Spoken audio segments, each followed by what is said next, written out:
So magandang araw mga kaibigan. May gusto ko lang ipanood sa inyo guys na yung Rossi Moho 110, yung mags niya ay rim 13 po yun, di ba? So alam nyo po yung kuliglig.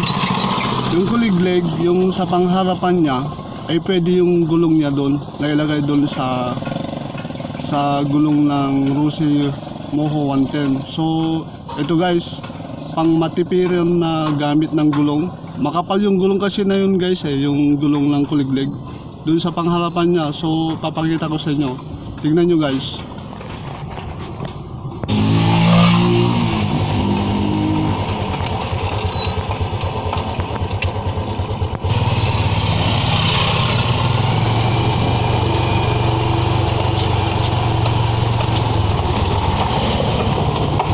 So ito ay yung sinasabi ko sa inyo guys na yung gulong ng kuliglig. Ito yung pangharapan niya guys. O, di ba? Size 12 yan guys, yung gulong ng pangharapan ng kuliglig.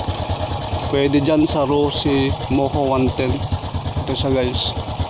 Okay, sobrang kapal kasi ito guys.